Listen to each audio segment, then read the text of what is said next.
She leaves her.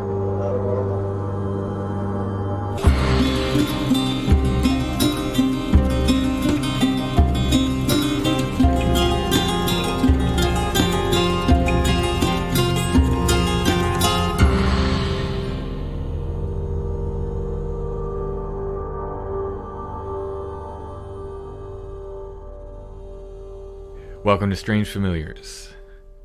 If you have a story you'd like to share with us, you can email us, strangefamiliarspodcast@gmail.com.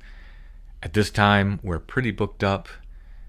I think I'm booked through February and have a couple dates in March, so we're not really adding too much right now. But if you want to share your story, we're always interested. If you have a story involving Bigfoot, in particular high strangeness and Bigfoot, I will fit you in. You cut the line, basically. Yeah, basically. You're a cutter. Again, you can contact us, strangefamiliarspodcast@gmail.com. Tonight's episode is going to be a grab bag of stories. Zack telling a story of Revolutionary War battlefield ghosts. That's nice. I like to hear about older ghosts, not just Victorian Civil War era ghosts. I like to take it back. Or possibly a time slip. As I was telling Zack in the interview, it's very much like... I think you mentioned it as being one of your favorite ghost stories from Gettysburg. Oh, it is my favorite. The one where they go in the elevator to the basement when they open it up there in a different time. Yeah, it's kind of similar to that. Chad is going to tell us a really cool story about an owl, which he related to me when we met a witness in Seven Valleys. Chad and I met and drove together to meet the witness, and then we were driving back to his car. And he tells me this owl story. As long as I've known him, he's never told me this story. It's this incredible owl story. So we're going to hear Chad's owl story. And we're going to hear from Zoe, who was given a pack of letters from her family. And in this pack of letters was a letter from her great-grandmother, where she describes what she called the white monster, some kind of cryptid. Oh, that's like the best inheritance. Right? So cool. Before we get going, however, I'd like to announce that... Where the Footprints End, High Strangeness and the Bigfoot Phenomenon, Volume 2, Evidence by Joshua Cutchin and Timothy Renner, that's me, is available now on Amazon. Some people have already gotten their copies. They've been putting photos up in the Strange Familiars group. And you just have one that says not for resale on it. Yeah, I have the single proof copy. If you want to get this from Amazon, that's fine with me. It doesn't hurt my feelings. The split on Amazon is pretty fair with authors. If you want to get it directly from us, however, we're doing a pre-order in our Etsy shop. I'll put a link in the show notes. There's also a post up at strangefamiliars.com. You can click on that, and it's got links to Etsy and to Amazon, etc. This kind of continues from Volume 1. It's a little bit different. Doesn't have as much folklore. It's more, I guess, experiential. A lot of talking about what different witnesses have seen and so forth. I will read the table of contents so people know what's in it. It's got a preface by Josh. Chapter 1 is Mystery Lights by me. Chapter 2 is UFOs by me. Chapter 3 has to do with vocalizations by Josh. Chapter 4 is Altered States by Josh. So it deals with altered states of consciousness and the Bigfoot phenomena. Don't think many people have written about that before. Chapter 5 is about stick signs and so forth, glyphs and stuff. And the title of that chapter is Hex Signs, and that's by me.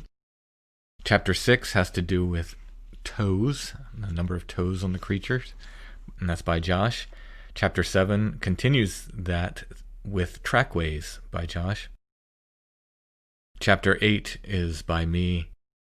It is Disappearing Evidence. It's one of my favorite chapters because it has to do with all the evidence in the Bigfoot phenomenon that just goes missing, which is an incredible amount.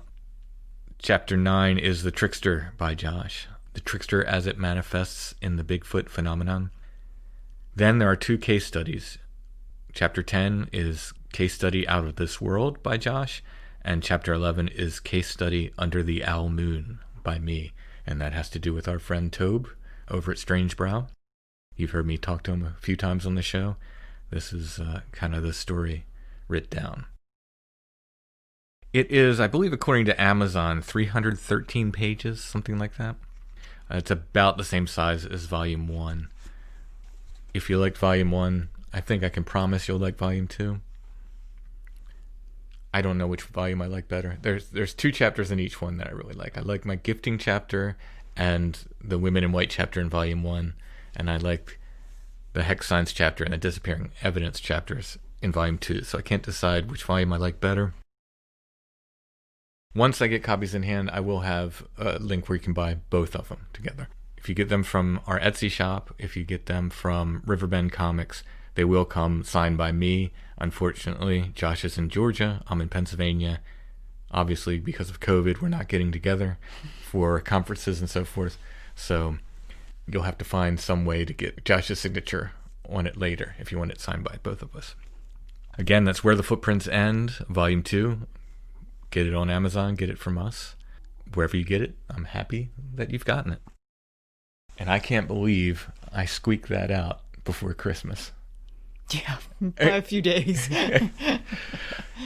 When Josh was like, earlier in the summer, he's like, we can get this done. Do you think we can get this done by Christmas? I was like, yeah, I think so. I think so. And I didn't know he was going to then sort of publicly give that as the date. Like, it'll be out before Christmas. And every time he would say that, if we were doing an interview together, I'd kind of pull back and be like, well, we'll try. If all goes well, it'll be out before Christmas. Somehow it all came together. So, of course, I'm very, very happy about that. It's end of a journey. Not with me and Bigfoot. That continues. But with Josh and I writing together in these Bigfoot books. I guess we'll start tonight's grab bag with Zack's story and what he experienced on the Revolutionary War battlefield.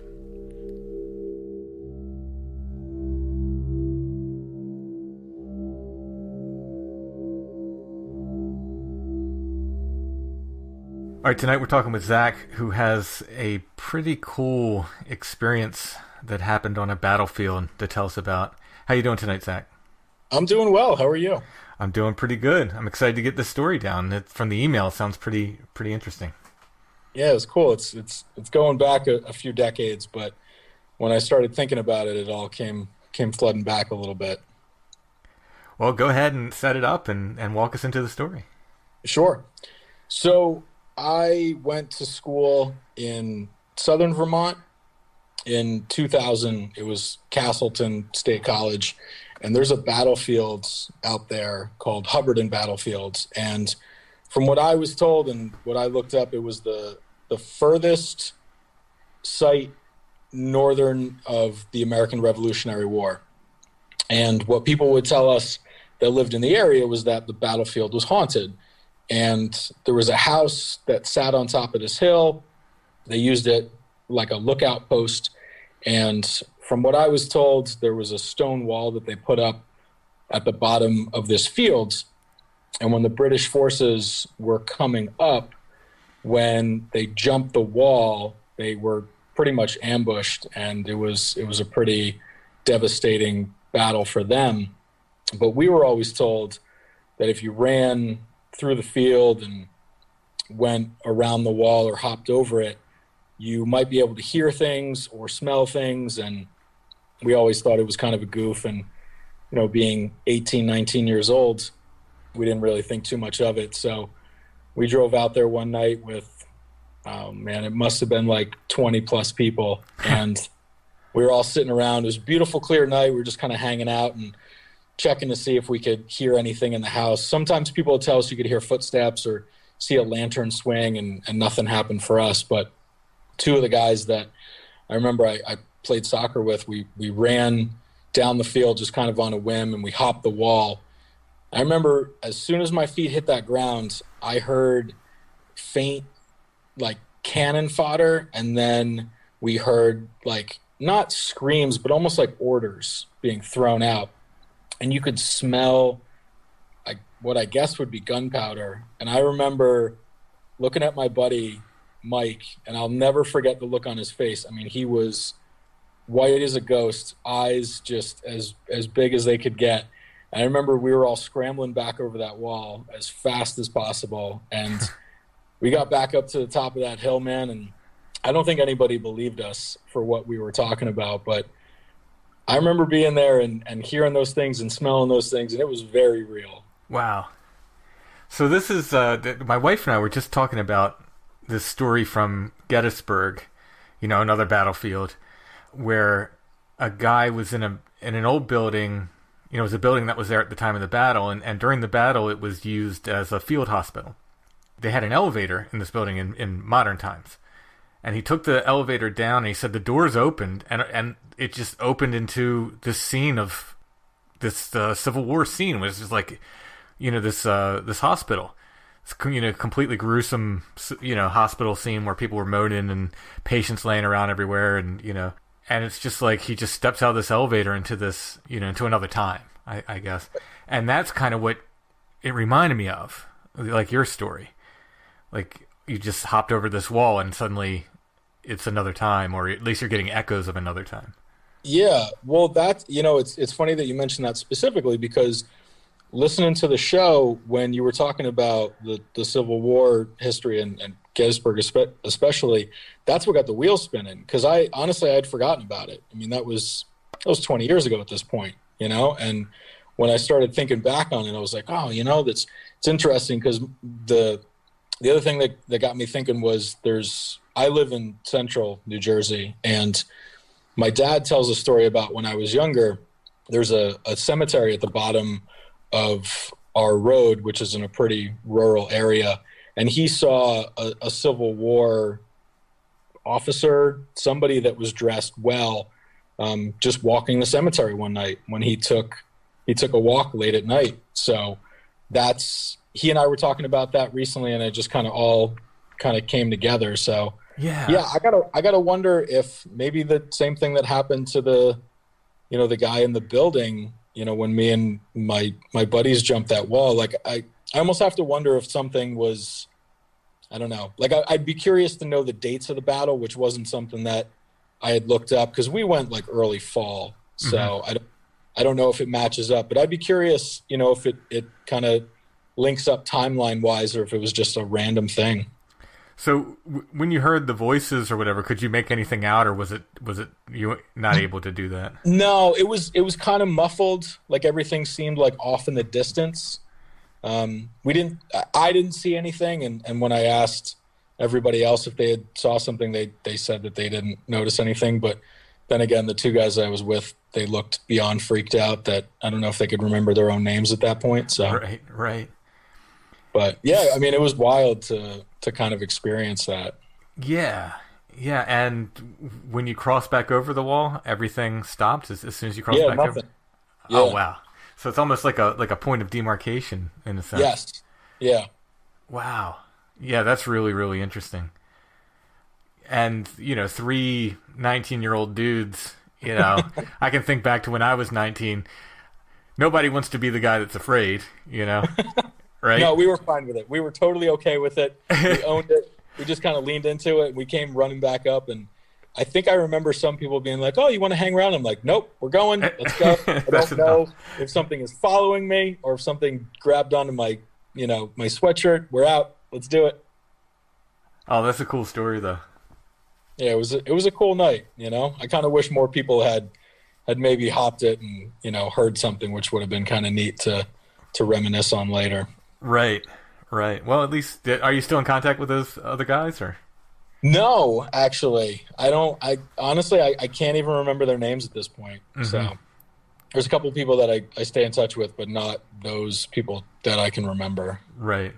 Which would have been cool to think about. I wonder if we'd talk to this day, if they even remember it, or, if it was something that, maybe they just blocked out. I don't know. Yeah. Yeah, I often wonder if the percentage of Revolutionary War ghosts, is so. I know far more Americans died in the Civil War. So if we're talking about the spirits of dead people, if that's what is really happening, and that may or may not be the case, but let's say it is.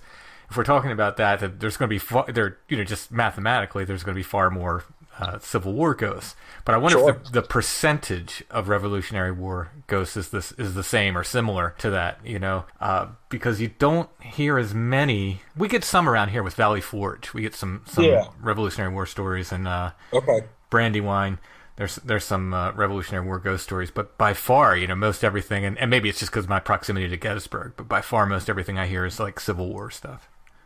Yeah, yeah, and like you're saying too. I mean, everybody was from here for the most part, so it makes a lot more sense that it would kind of fall that way. So yeah. Like I don't know, like, do ghosts go home? Or they stuck in the terrestrial spot where they die, or do they, they get to go back to their homeland? I don't know how it works. Yeah, I don't think there's many rules for it. We were talking about in the recent episode about Mark Twain's ghost, and he appears in about 3 different residences, that Mark Twain once lived in. So I don't think there's any hard rules for that. Yeah, I guess not. I mean, and who's to say if so it's almost like, was that even ghosts, or was that some kind of like time slip kind of thing that you experienced? Yeah, that's something that I thought about probably years ago when I started being more interested in paranormal type subjects. And yeah, you got to wonder, there's something kind of cool about it that you'll never really know, and then equal parts frustrating that you won't know. Right. Yeah. I like the idea that, maybe I don't know, maybe the veil was thin there that night and we just kind of slipped through, and this is where we ended up. So. Mm-hmm. Yeah. Very, very cool story. Intense enough to send you right back over the wall. So even though you didn't see anything. Yeah. Yeah. So I'm actually kind of interested to go back there and see whether or not it's something that you could recreate, and just kind of, I don't know. It'd be kind of interesting. I mean, it's not that far. Definitely, yeah. It's a doable trip. Well, have you at any time in your life experienced sleep paralysis? I actually, strangely enough, I think I did not that long ago, and it was the first time. Interesting. It was probably, I want to say it was probably like 2 weeks ago. Oh, so very recently. Yeah, like I got home late, and I ended up falling asleep on the couch, and I woke up, I don't know, maybe like 2-3 in the morning, and we live in a relatively populated suburban neighborhood, and there's not a lot of weird noises or anything, but I just remember being kind of frozen in place and just that very distinct feeling of being watched. Mm-hmm. So that was very unnerving because we've lived there almost 8 years at this point, and I've never experienced anything like that in the house. So that was curious. Yeah, and it's a little bit unusual. Now I've had it. I just turned 50, and I had it last year a little bit. It wasn't. Okay. I was able to kind of shake myself out of it, but it's a little, more unusual for people to have it once they get in like past their 30s or so. Okay. So. Yeah, I'd be curious. Yeah, I've never. Nothing when I was younger. My buddy, he had a cabin in upstate New York, and the property was haunted, and I don't remember the full story exactly, but I remember him kind of linking up with people and letting them come on the property and do some investigations, some readings, things like that. And I remember we would go up there every winter, and we'd go for a snowboarding trip. And I remember sleeping downstairs. It was only a 2-room place. And I remember every night that we were there, that same feeling of just being like intensely watched. Yeah. Nothing ever happened. There wasn't ever any like distinct activity that, that I could note. But yeah, it was just that very like every hair on your body is standing straight on end. Right. Yeah. Very, very cool. Very interesting. Yeah. Well, Zach, thank you so much for sharing your stories. Hey, I appreciate it, man. Thanks for having me.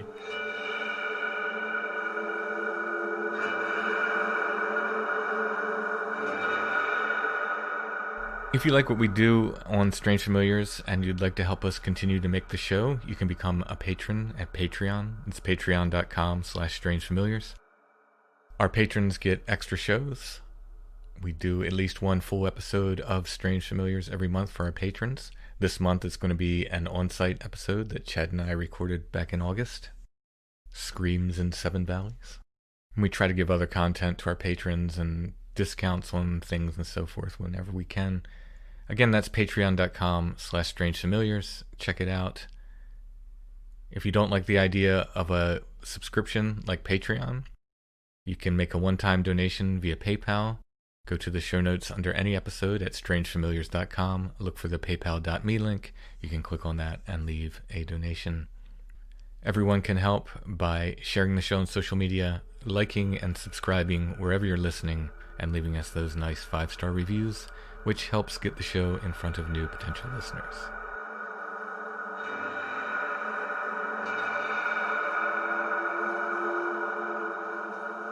Alright, so next up, we'll play Chad's Mysterious Owl story, which again, it's a really, really cool story, and I can't believe I'd known Chad for that long and he hadn't told me this owl story. Alright, so as long as we've been hanging out, Chad, I never heard your Weird Al story. Yeah. That's OWL, not Weird Al, the singer. Even though I do like Weird Al. With AL. Hard not to like Weird Al. Yeah. He's hilarious. Very funny, very talented guy. No, this owl story you have, I'd never heard it. And you told me, we were driving the car, it was too loud to record, so before I let you go tonight, I have to get you to tell this owl story for us. So, I was in high school. I think I was a senior.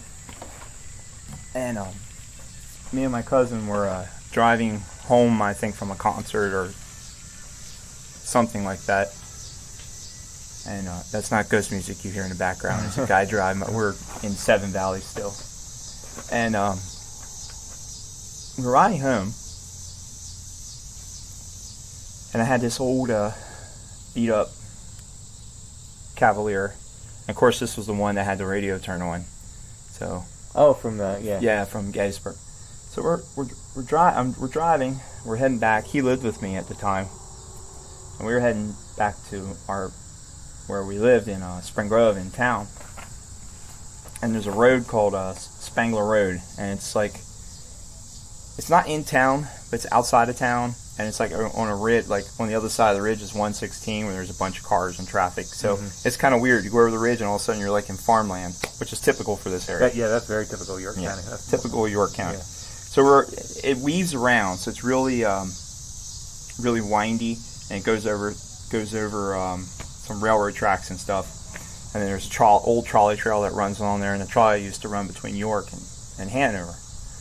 And so we're driving, and honestly, I can't remember what we were talking about. It was just something random. No big deal, you know. And he says something. He asked me something. I can't remember what it was. He says, and I go, "Oh my God, this happened before. Something's going to happen." He goes, "What are you talking about?" I said, "This has happened before." He goes, "What do you mean?" He goes, "What do you mean this happened before?" I said, "You dreamed about this, or, you know, I just had this crazy feeling of deja vu, like, you know, we were there before and we knew it was going to happen." He's like, "Well, what's going to happen?" Because he started panicking, because I literally was like a little scared. And he's like, "Well, what do you mean?" I said, "You said that to me before." I said, something crazy is going to happen. Something bad's going to happen. You know? He's like, "When's it going to happen?" And I'm still driving. I didn't stop. And he goes, "Well, when's it going to happen?" And then, so we're on a straightaway of the road. It's straight. And there's fields on either side of us. And he goes, "Well, what's going to happen?" And I said, "Oh my God, it's going to happen right about now." And I hit the brake on my car, and I stopped. And just as I stopped, this big owl flew over the windshield. It was a big white owl. And I knew it was an owl. I mean, I could see it was an owl. And what impressed me was the size of it. So the wingspan was the width of my windshield of the car. So I don't know. What is that? 4 feet? Something like that? Yeah. And it wasn't dark. It was white. And I remember seeing the eyes of the owl. Huh. And, you know. And you said you think it was big? I mean, that would be a gigantic barn owl, but you're saying you're pretty sure it wasn't a barn owl. I'm pretty sure it wasn't a barn owl, because I've seen barn owls, and to me, I was just like, you know, back then rationalizing everything. I was like, "Oh my God, we just saw a snowy owl. That was so cool. That's so rare." Even though they do come into York County. Yeah, I was telling you a story I found where Haynes, the shoe man, had one time in the paper. He was holding one. He's got a connection to Toad Road because he owned the Haynes Lodge, which was at the south end of Toad Road there. It became Dr. Belknap's house. But interesting connection there. But so yeah, they do come here. It's rare, but they do come to York County occasionally. But still, such a cool story. Yeah, it was just crazy. I just knew it was I could see the head and the body and the wings, and it was, lit up in the headlights of the car, because I as soon as I hit the brake, it came up literally over the hood of the car and up over the windshield. So it wasn't like it came straight at us. It came like this. That's amazing. It swooped up over the windshield, like at the level of the hood, and then up over the windshield. Wow. It was so close, and I was like, "Oh my God!" I could see his eyes. They were glowing because the light of the headlights was doing it. He didn't have glowing eyes. Right. Eye shine, not eye glow. Yeah, and it was white. I just remember seeing it white. Now, could it have been like a gray or something, and the headlights washed it out? Maybe. Right. I don't know, but I don't remember seeing horns, so it wasn't a great horned owl. Mm-hmm. And it just was huge. I mean, it was massive. I just remember. I remember the wingtips were wider than the windshield. I remember seeing the head, the round head, and the eyes, and the dark beak. That's such a cool story. Like these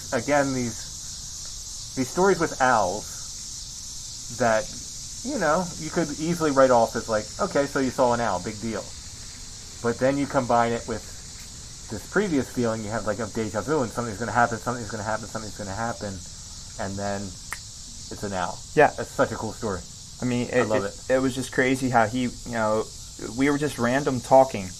I don't remember what exactly we were talking about. I can always call him and find out. He might remember, but he said something to me, and I was like, I was scared because I knew something was going to happen. I didn't know what it was. Mm-hmm.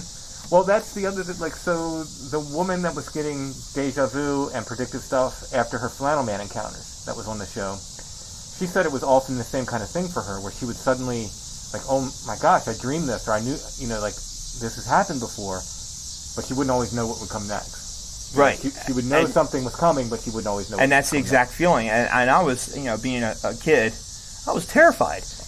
I'm like, oh my God, something's going to happen. And I knew it in my heart. And he's just like, he's freaking because I'm freaking. Right. And I'm like, and he's like, when is it going to happen? And I said, now. And then I hit the brake on the car, and then bam, there's the owl. Oh, it's such a great story. It's a cool story. If I wouldn't hit the brake, would the owl not been there, or would something worse would have happened? Who knows? Yeah, who knows? And it wasn't like another car was coming, and we were on a straightaway. There was no trees around. It was crazy. It was just two fields on either side of us. And that's amazing. That's such a great story. I love it. I love it. Thank you, Chad. Yeah, you're welcome.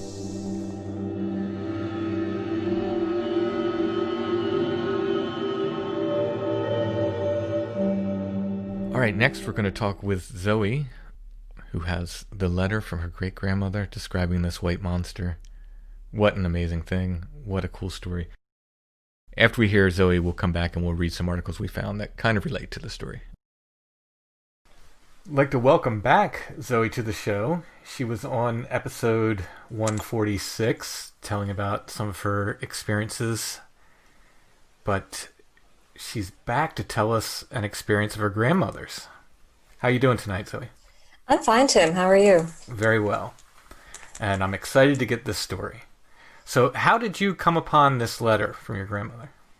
Well, it's kind of odd. We received the letter back in probably the 2000s from my cousin. She's my dad's cousin, so I suppose that's second cousin.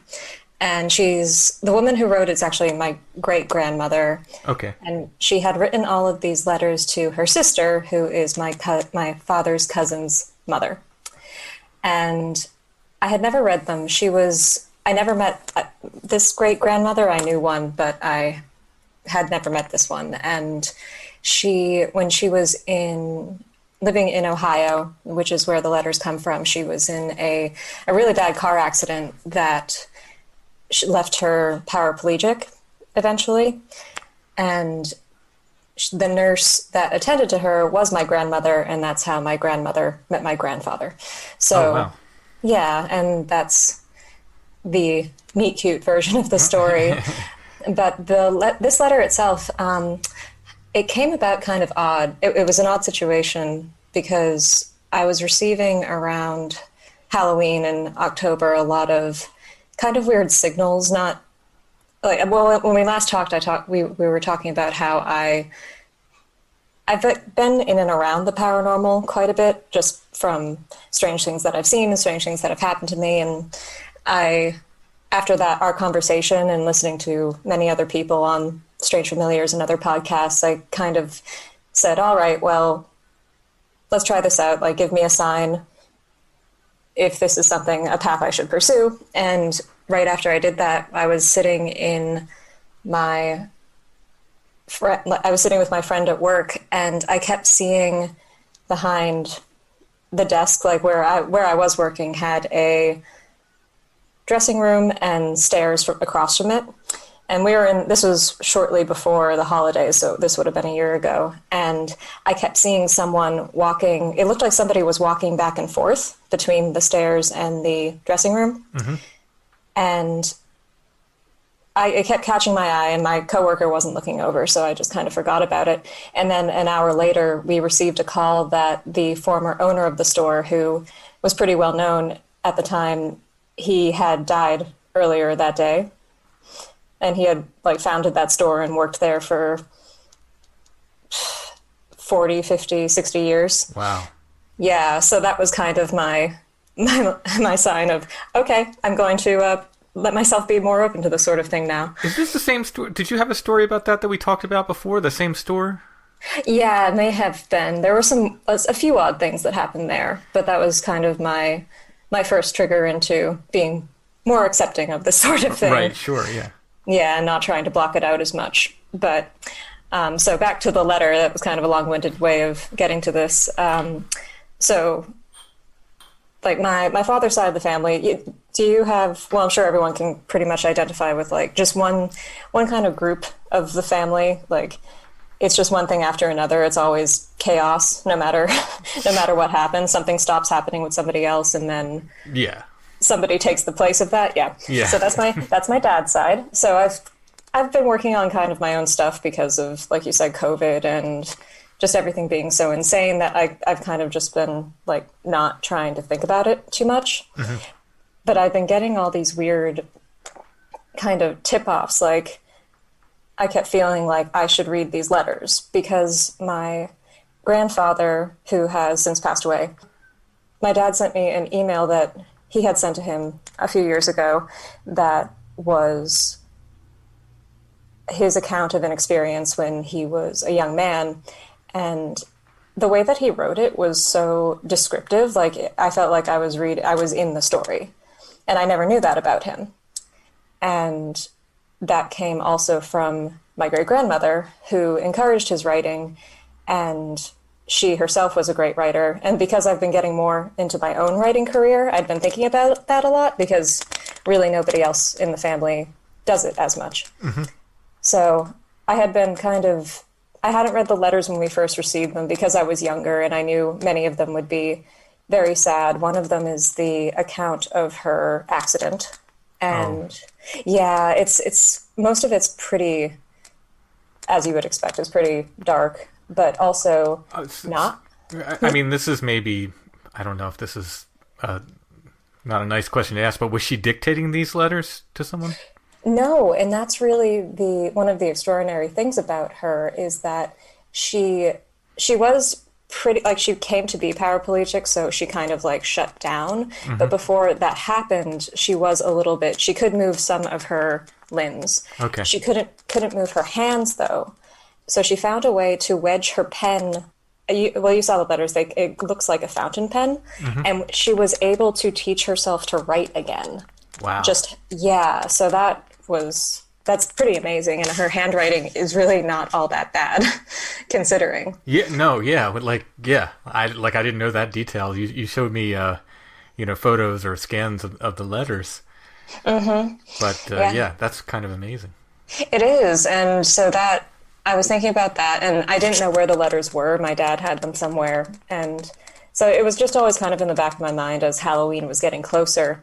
And many of my witchy friends, they were posting things on Instagram like, this is the time you should get in touch with your ancestors who have passed. And I was like, I don't want to do that. Because I just, there's just so much going on, and the election was coming up. It was like, I can't, this is not a connection that needs to be made right now. I can't, not opening myself up to that, but it just kept coming. And then the letters, we were all sitting down for coffee one morning, and my dad said, oh, I just found these. Like, I didn't know where they were, but here they are again, the letters. And I hadn't mentioned this at all.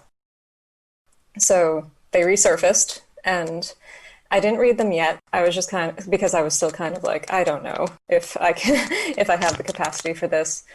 But then I just kept getting all these signals, like, about my father's side of the family, and especially that side of the family, because my grandfather, I mentioned, he was kind of the self-proclaimed black sheep. I mean, he grew up on the other side of the country.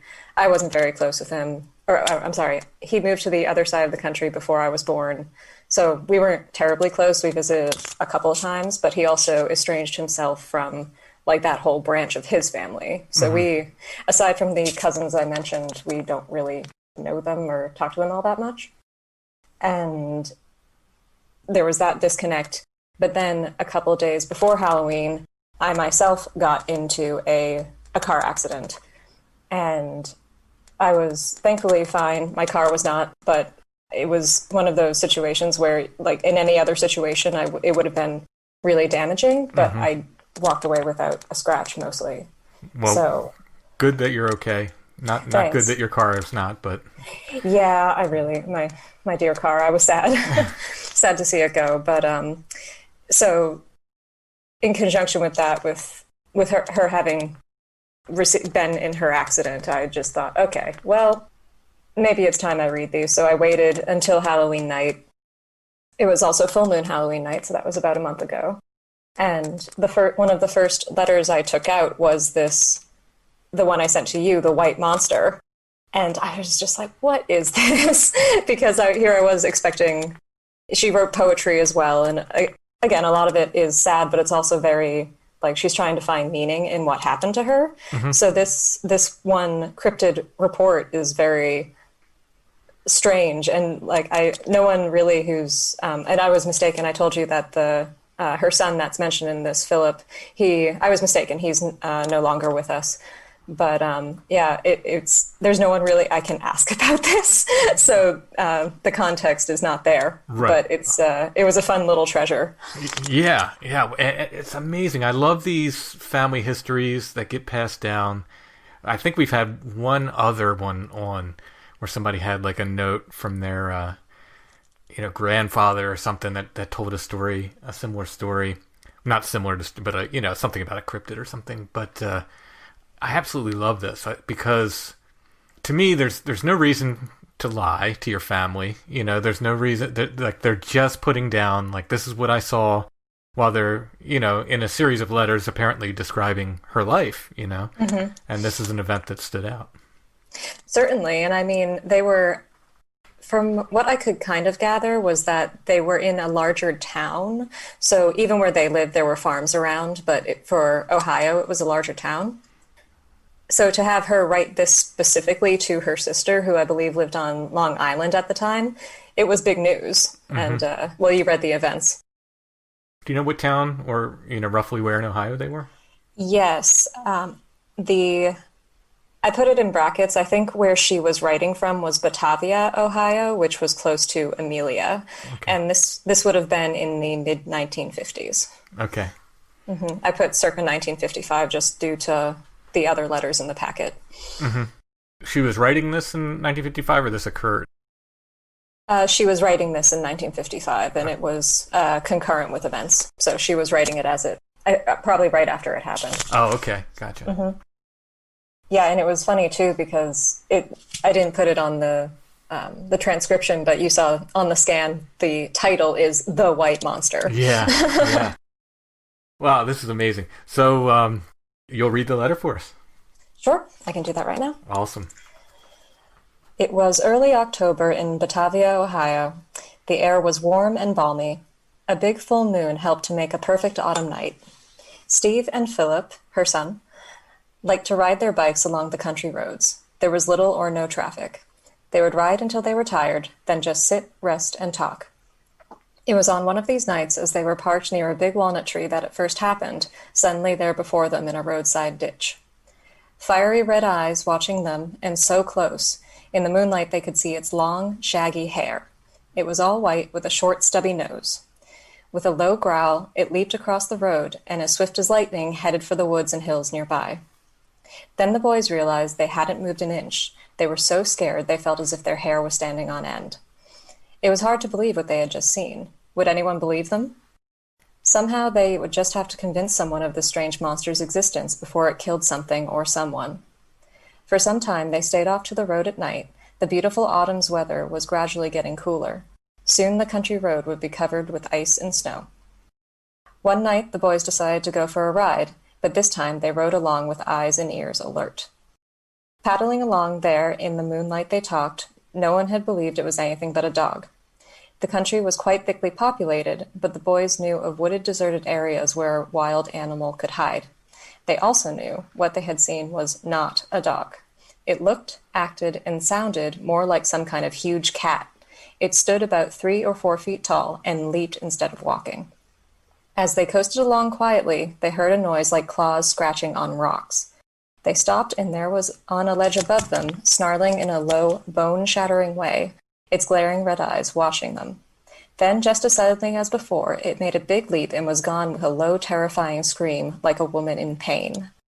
The boys rode as fast as they could to a nearby farmhouse. Here they learned 4 dogs had been killed mysteriously.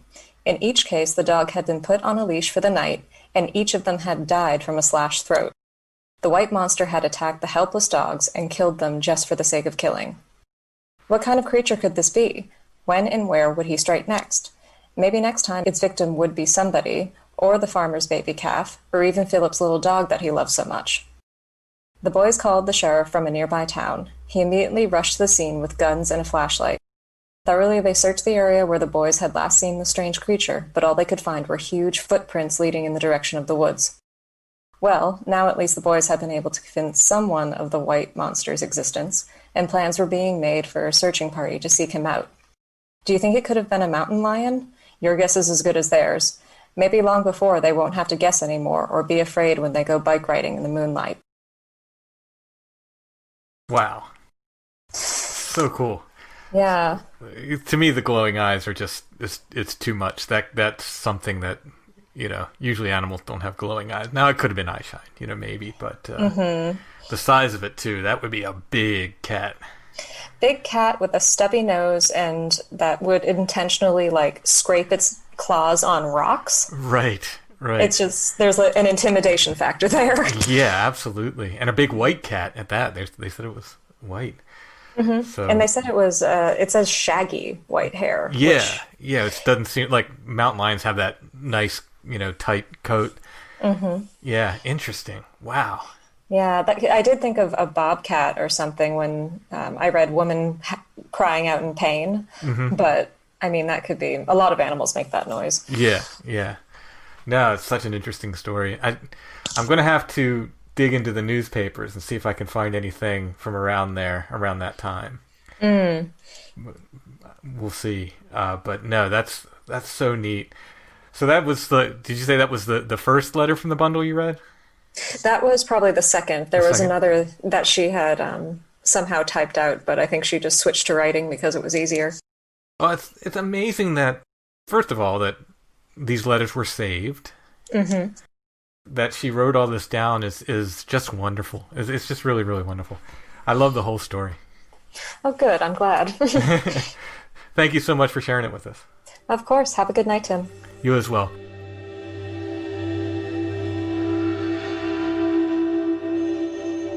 I wish that I could find a letter from my great-grandmother describing a monster that somebody saw. What a cool inheritance. I mean, it's amazing. So I started looking for white monster stories in the paper. This is from 1973, but it talks about something that happened 50 years before. They're calling it the Star Monster, Starr, which is a place in Ohio. Star Monster frightened Hocking Town 50 years ago. No one knew what it looked like, but it was there. This comes from The Messenger, Athens, Ohio. It's from Sunday, February 11th, 1973. No one knew what it looked like, but folks around Star were certain of one thing. They didn't want to tangle with the monster that was roving the hills at night. That was 50 years ago, and fear gripped the village in southern Hocking County. Only one couple had come close to seeing this nocturnal marauder, and they hadn't stopped long enough to get a good look. A report of the mysterious animal appeared in The Messenger in the Logan News column written by the late Clinton Webb.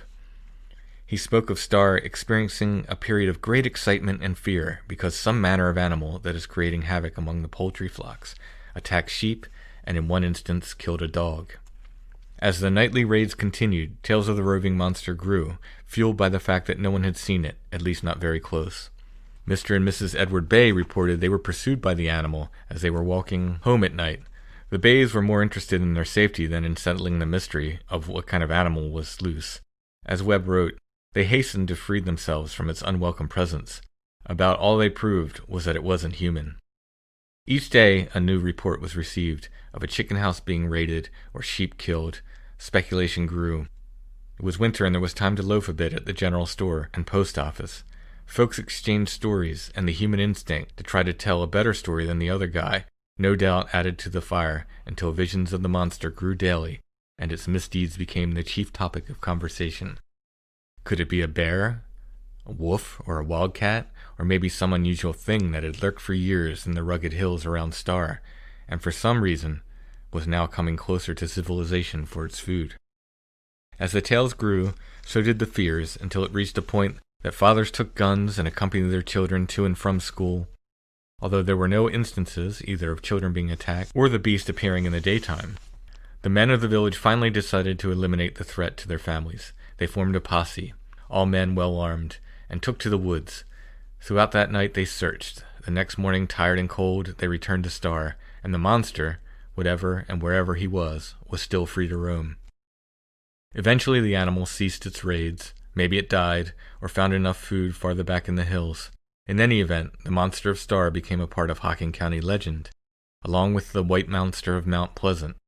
The White Monster of Mount Pleasant, that was another nighttime raider that upset the little village of Mount Pleasant that straddles the Hocking-Vinton line. Those who caught a glimpse of it said it was white, but when they tried to get close to it, if anyone really did, it always faded into the night. It too eventually faded away for good, unless the offspring of these two phantoms are biding their time in the deep ravines and high cliff country, waiting for their 50-year visit. It's very interesting, though. The posses always form in these articles. They always form, well, not always, but often you'll read in these monster articles. The town has formed a posse. They're going out after this creature. They never catch anything. The most interesting one... They're always weighed down by pitchforks. The most interesting one was, I think it was around Waynesboro. It's in my Bigfoot in Pennsylvania book. Where they basically literally are chasing this creature all night long, and they actually run it up onto a hill, and they completely surround this hill and kind of march up, close the circle in on it, and nothing's there. Meanwhile, the creature, whatever it was, is back in town scaring the women, and there's no men in town to protect them.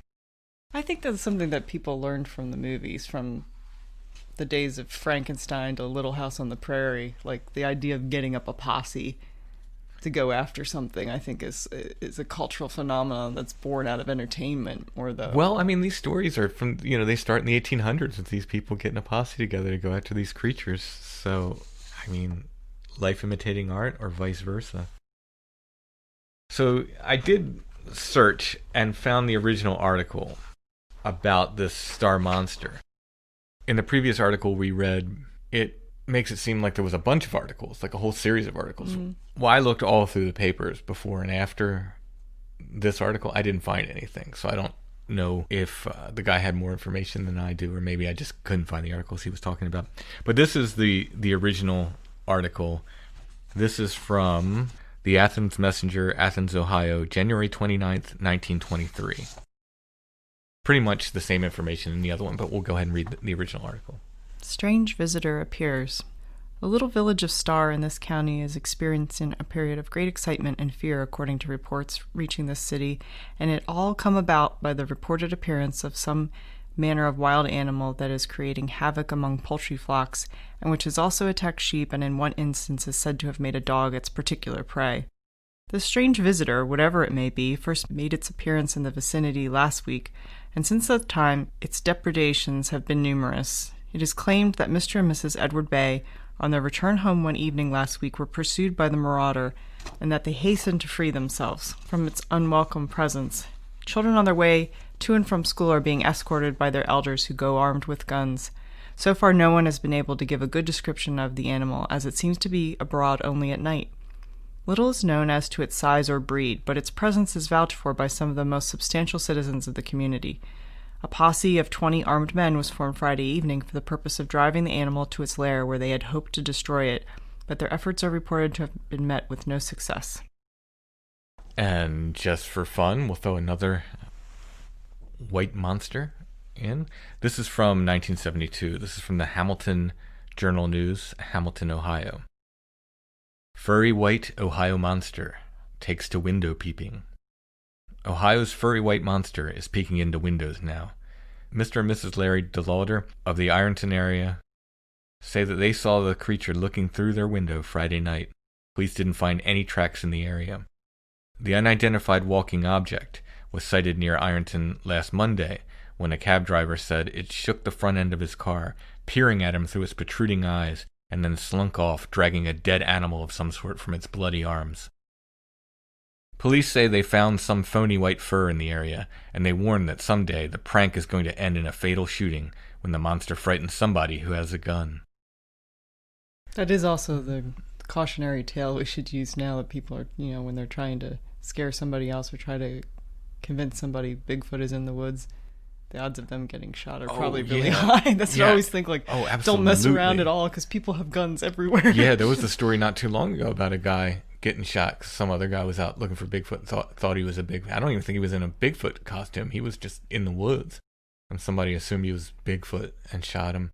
There's another story about a guy who was wearing a Bigfoot suit. This goes back a few years, maybe a decade, trying to scare people along the side of the road. Mm-hmm. And he ended up getting hit by a car. Yeah. So, yeah, I would recommend no one do that.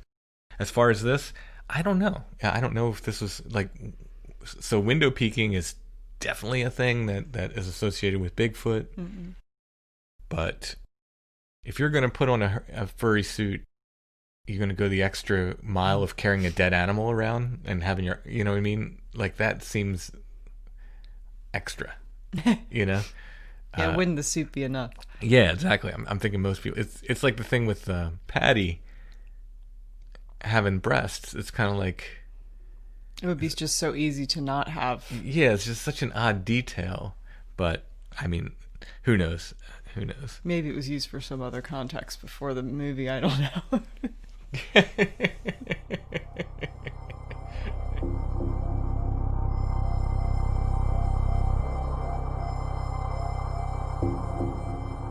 It's been a rough year. Oh no. Oh no.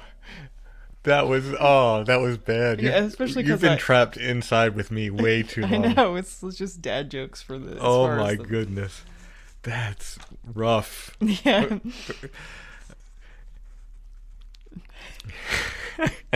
I surprised you with it. That's you the did. That I caught you off guard. You were ready to. I was ready to talk about how it's a relationship-based approach to helping you and your puppy become perfect for each other. That's 90 Days to the Perfect Puppy. That's what they are.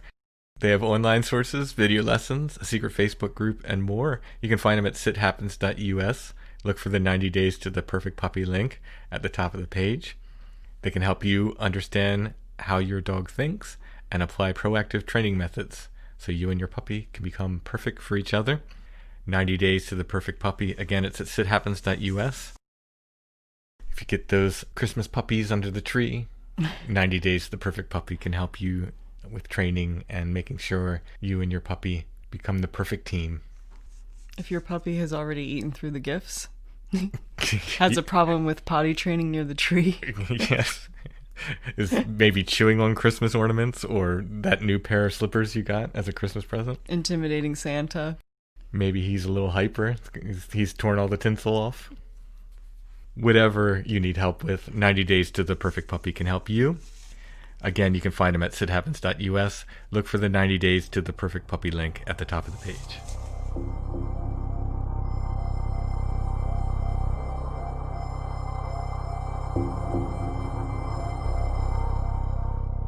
So you like this idea of Zoe getting this weird letter so much that you said, hey, let's do a whole show on weird letters.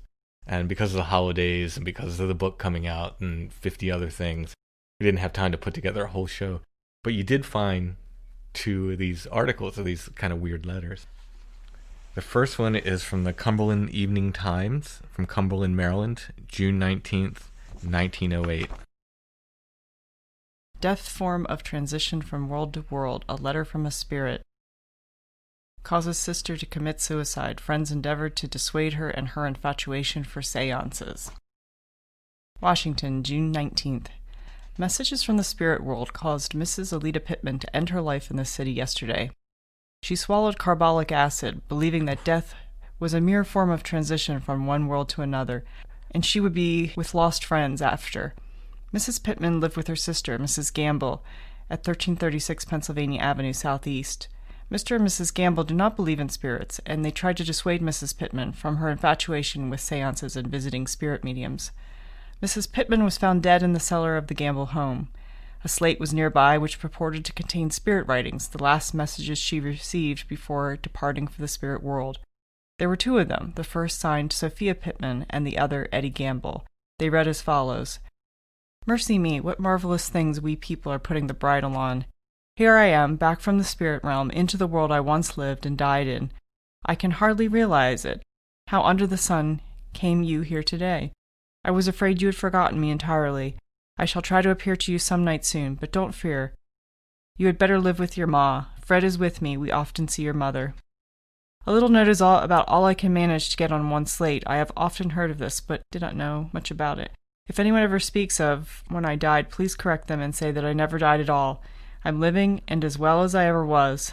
Tell Mama to come here. I want to write to her. Pointing to that last part of the message, which reads, Tell Mama to come here, Mr. Gamble remarked that as an inducement to get his wife to visit the medium, Eddie Gamble, he said, was his dead boy. Mrs. Pittman had sought in vain to induce his wife, her sister, to join in her investigations of spiritualism. That's creepy. Yeah, I actually did not look up to see if these people actually existed or if this is one of those sort of like cautionary tales to not get involved in spiritualism. Look what bad things happen when you start talking on the slates. Well, we can look it up, and yeah, I'll get back to you. I'll do a postscript on the. If we ever do the full letter show, we can do a deeper dive into that. This is from the Morning Journal, Lancaster, Pennsylvania, February 15th, 1911. I know where that is. What, Lancaster? Yeah. Oh. I should hope so. Letter from a Ghost. He protests against a wrong unwittingly done to the Hessians. Respected and honored sirs, by the newly discovered art of hypnotism, as applied to the control of one person by the will of another, I have contrived, though a long time dead, to influence a descendant of mine. And, by the way, he has descended to a pretty low level, for he has hitherto been a supporter of what you call the regular Republican machine. I have contrived to influence this unworthy descendant of a revolutionary soldier to write to you this epistle in dignified protest from the dead against the continued abuse of our one-time enemies, the Hessians, which I find in your columns in a letter from one who signs himself a descendant of a revolutionary soldier. The person who sold himself to the local political tyrant of your day is very much worse than the Hessians of our revolutionary day. They did not sell themselves, but were sold by their prince, forced into military service at an early age. Few of them knew how or why. They were being sent abroad, and they knew nothing of the right or wrong of our war. Many of them could neither read nor write. Most of them simply did what seemed to be their duty, like brave men. Many who fell into our hands became good citizens. It is an outrage that it should be the fashion to perpetuate their very nationality as a name of infamy by applying the term Hessian to one who deliberately sells himself to an unworthy cause. Such a person would seem to me to be a very small sort of Benedict Arnold, Your obedient and humble servant, the ghost of a revolutionary soldier. Now, I'm not sure about that one. I'm not sure I believe that was really a letter. I think maybe that guy wrote to the paper. He was just mad about... That was from 1911. We'll see how he feels in like another 6 years.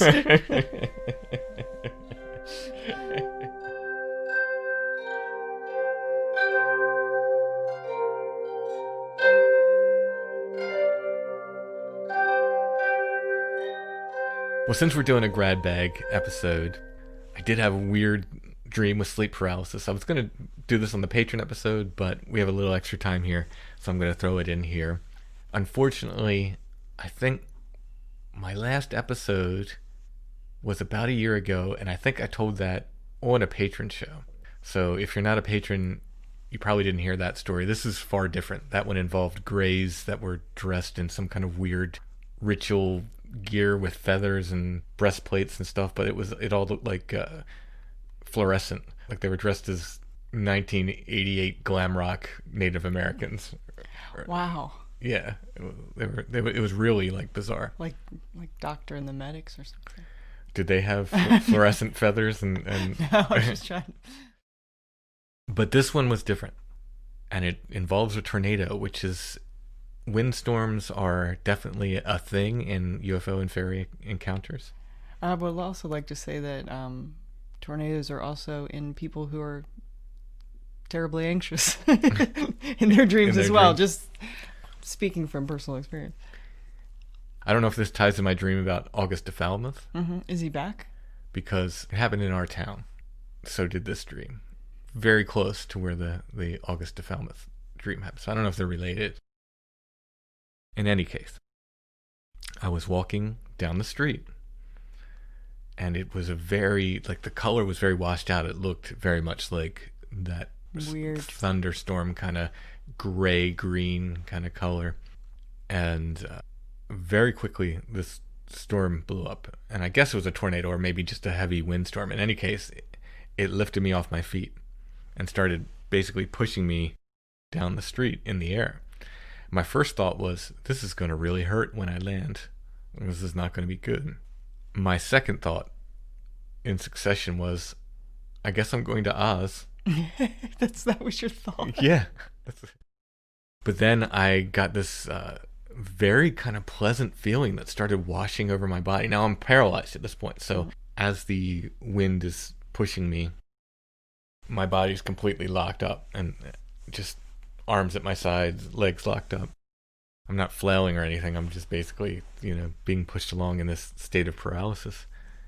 And this really, super pleasant feeling began to, wash over my body. It started at my feet and just started coming up my body. It was very, very pleasant. And I started to give into it. I started to think, well, this is nice. And then something told me, don't give in. I don't know what. And I went to my go-to, the Hail Mary. There's no place like home. There's no place like home. Hey, maybe that works too. If the shoes fit. Right. By the second line of the prayer, I was awake in my bed, coming out of actual paralysis, able to begin to move, saying the Hail Mary aloud. I don't want Brother Richard to be upset by this question, but what's the second line of the Hail Mary? Hail Mary, full of grace, the Lord is with thee. So it would have been that. So was it just a dream? Was there something more going on? I don't know. Very interesting. But I mentioned having sleep paralysis on the Strange Familiars Discord. A disturbing number of people had sleep paralysis the same night. Ooh, what night was it? It was the 21st. Oh, it was the solstice. Yeah. Yeah. And then I saw someone on Instagram, completely unrelated, just someone, I follow on Instagram, mentioned that they had sleep paralysis the same night and had dreamed about a tornado. Yeah. I will say that 2020 has had us all pretty much either paralyzed or on our back for the majority of the year. So I read that book on sleep paralysis that said basically people have sleep paralysis tends to go away in their 30s. So you're getting younger. This is my third instance of sleep paralysis outside of my 30s, I believe. So that could end anytime. I will say, though, when I went to the Mütter Museum last year, they had a whole display about sleep paralysis, and they said that it's almost always when you're sleeping on your back. I was sleeping on my back. And most of the time you sleep on your side, so I'm thinking that it probably had something to do with just being spread out. And Yeah, I mean, no doubt. Yeah, in fact, I know someone who refuses to sleep on their back because they said that's how you get sleep paralysis. well, that's smart, isn't it? Yes, it is. I like these proactive measures.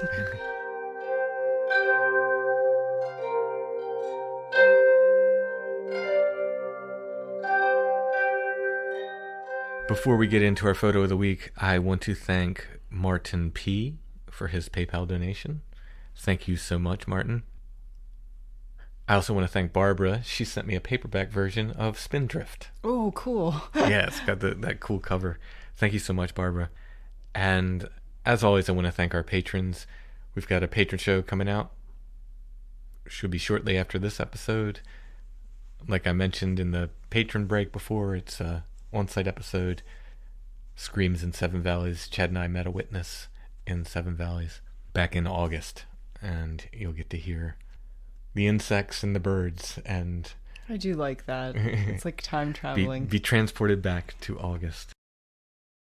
So our photo of the week is a stereo view. This probably would have been a good one to have last week. I was going to use it last week, and I thought maybe it's a little on the nose to have it at the same time we have Brother Richard. It's labeled Ancient Cross, Kilfenora, County Clare, Ireland. It's a guy in a really cool top hat sitting in front of a, what, I don't know if this is an appropriate term, but what we would probably call like a Celtic cross. Yeah. There are apparently several ancient crosses in Kilfenora. And a really cool stone wall. Yeah, he may or may not be in a cemetery here. Some of the stone crosses are in cemeteries, some are not. He may or may not be sitting in a cemetery here. I couldn't find this actual one, like in a modern photo. Mm-hmm. So is it not there anymore? Was this a repro? I don't know. Yeah, I mean, because I think this is probably like 1870s or so. Mm-hmm. Maybe 1880, early 1880s. It's a really cool profile view of this guy sitting next to this cross, possibly in a cemetery. If you go to the show notes under this episode at strangefamiliars.com, you'll see a picture of this. If you click on that, it'll take you to our Etsy shop where you can purchase this or other photos of the week. We have some left. And I think you're going to be beefing up the photo section there in general. Yeah, I had previously had them in my own store, but it doesn't really make sense to keep them there now. No one sees them. We get a good bit of traffic on the Strange Familiars store. Speaking of photos, like we mentioned, if you have old photos, either a single photo or a lot of photos that you'd like us to look at, we do buy old photos. We'll definitely take a look at them. I do buy photos of people holding letters, so if you have any of those you'd like to part with. Oh, that's your personal collection, yeah. But we'll take a look at whatever you got. Happy to do that. Speaking of Etsy, at our Etsy shop, you can find copies of my books, including Where the Footprints End 2, the pre-order. You can find artwork, you can find some of my music and more. Etsy shop name is Lost Grave, or if you look up Strange Familiars, our stuff should come up. While you're on Etsy, don't forget to check out our friends at Karmic Garden. Their shop name is Karmic Garden, one word. They have soaps, scented sanitizers, natural cleaners, candles, beard balm, and more, including Strange Familiars and Flannel Man scents. Again, their shop name, Karmic Garden, on Etsy.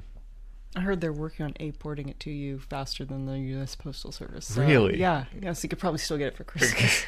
I don't think we should promise that. I know, since this comes out on Christmas, doesn't it? A little bit before, but right now we're just rounding the corner. We're recording this right on the cusp of Festivus, so that's right. The airing of the grievances coming soon. We should just do a show of that. The airing of the grievances. Just the whole show. Maybe that'll be next year's Christmas show. Just airing of the grievances. Yes. They just have people call in and just that'd be funny. Yeah, like an Andy Rooney style. Why are all my references from like 1978? I can't come up with anything more recent. Thanks for listening, everybody. We will be back soon with another episode of Strange Familiars.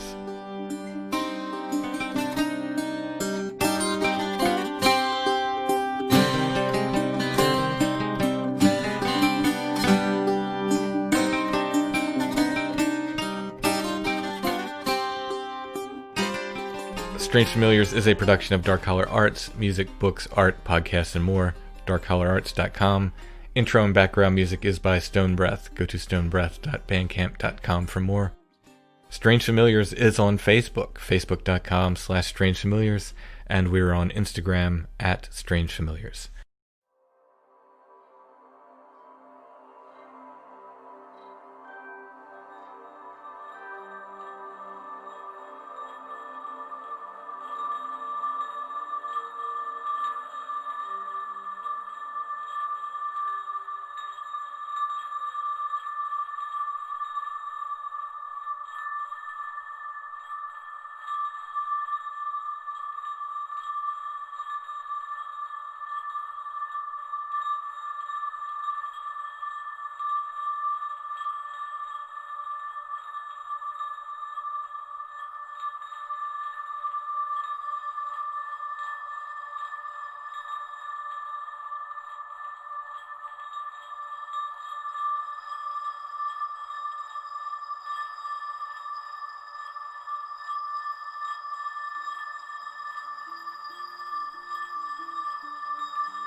Long ago.